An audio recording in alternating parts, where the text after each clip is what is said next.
Hello, y'all. Welcome to Wandering Words, and today we're going to be talking about Stranger Things Season 5, Part 1.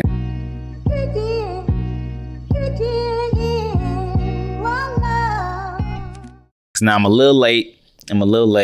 Because, man, it's been busy with family for Thanksgiving, finals, and studying, trying to get my assignments done. So I was like, I need to put something out as far as talking about this show, man. I really loved it. I think it came out swinging as far as the storylines that we have going on. It was really engaging, and just especially towards the end of part one, I was literally leaning up in my beanbag like, what the heck? And then like, man, we're gonna get into it. All right, so obviously there's two parts to the season.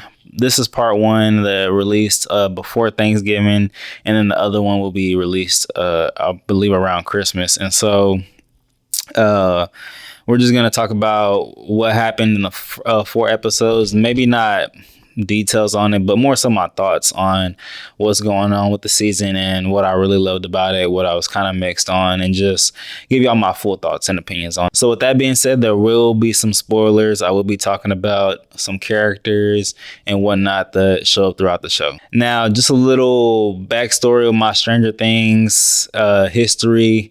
I only got into Stranger Things after season 3.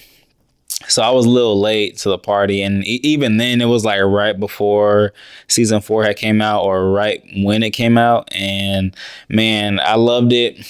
I mean, I've loved it the whole way through. I'm not really big on TV shows, so the fact that this kept my attention this long, and it's not just because of the hype and whatnot, but it actually is a good story and great characters that they've built up as years have gone on.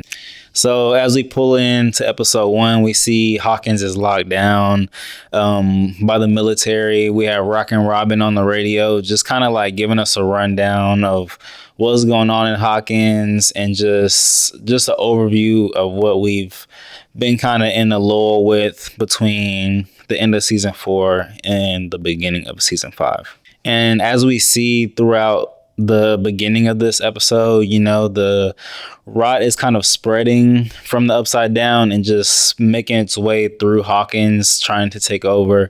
And we have, the whole crew trying to figure out how to basically get to Vecna and stop this whole thing. That's their whole mission and purpose of this season. So pretty much, I want to say not season, episode 1 through 3 is where they're trying to delegate things to lead to Vecna, and eventually he end up showing up anyways. So, and then he is out of this world. I don't know where he got them powers from, but he was working on his game, working on his aim while he was in the upside down, just building up his strength. And it really shows towards the end of the last episode of part 1 with Vecna, coming through the upside down, or from the upside down into the world. And then, man, we have a big thing at the end with Will getting his powers. That was crazy.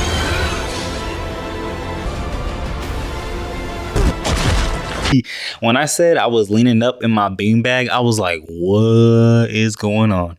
And so I see, Will has Vecna's powers, essentially. He's cracking up bones on the Demogorgons and just causing havoc. And it's like so cool to see his development, because throughout all these seasons we see him as the one who's always being hurt, beaten, broken, and whatnot. And now to see him actually have a breakthrough was a really cool moment to see, because in previous, like I said, previous seasons, we don't really see him have the strength to do a lot of things. It's more so like everybody else around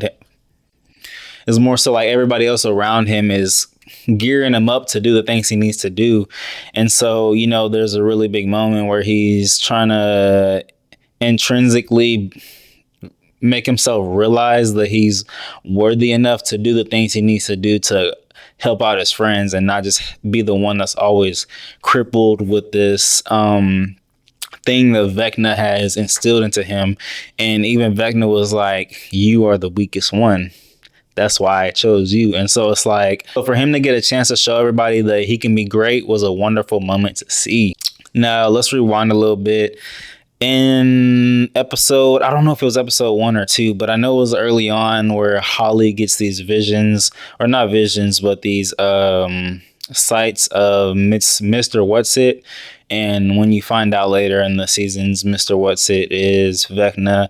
And so Mr. Whatsit, and it kind of reminds me of Pennywise, how he messes with the kids' brains and then leads them to where he needs to be to essentially feed on their fear.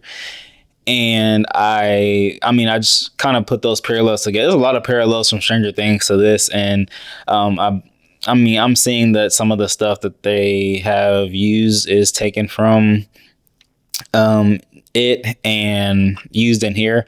But Mr. Whatsit is leading them down the path of destruction, essentially. He's giving them these promises that everything's going to be great with me. Forget everybody else. I'm the person that's going to be the best thing for you, and I'll protect you, right? So that's what he's telling these kids, to lead them to safety.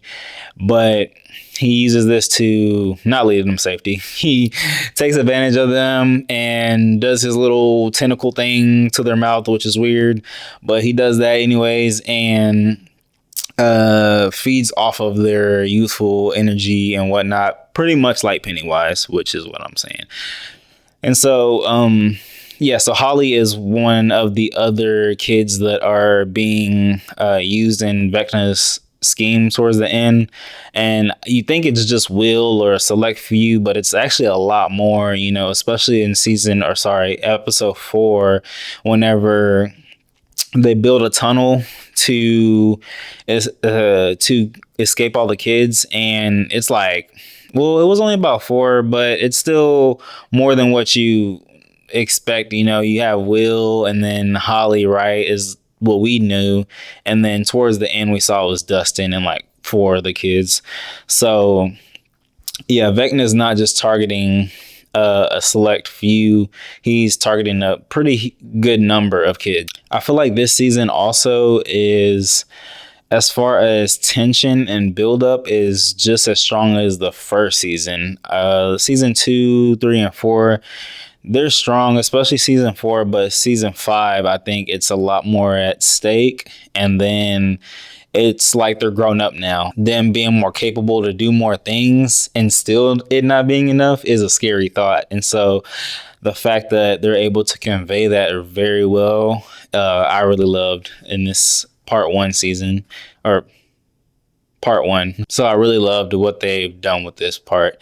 And this isn't just a fight for Hawkins or the Upside Down, but it's a fight for survival, at this point, whether they're in the Upside Down or not, because we see that they can survive in the Upside Down, but can they just survive, period, with Vecna doing whatever he's doing? And man, with Vecna, back to Vecna and just the Demogorgon scenes, all the action scenes were fire. Like, I love the house scene whenever they broke into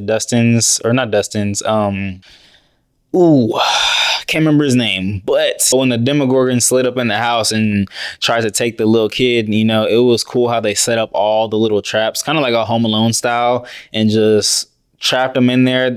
Unfortunately, he did get away.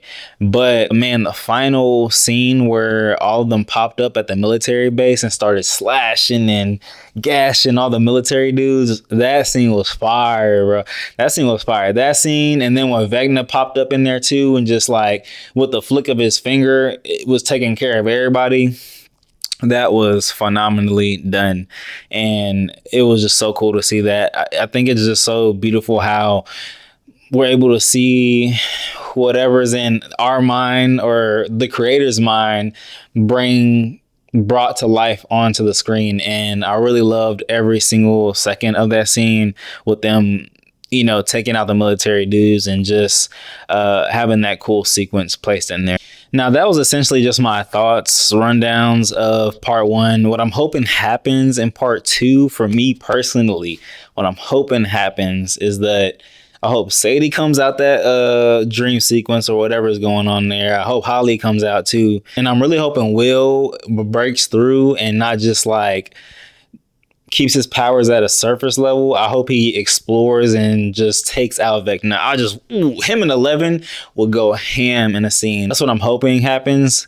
And I believe they're going to do it, but I'm just saying, I hope it happens though. It'd be really cool to see that. But not only that, I hope that every single relationship trauma that's been damaged throughout this whole thing, I hope they just mend things together and it has a really nice close. And I believe that they have enough time to do that and just show that they can end this on a great note.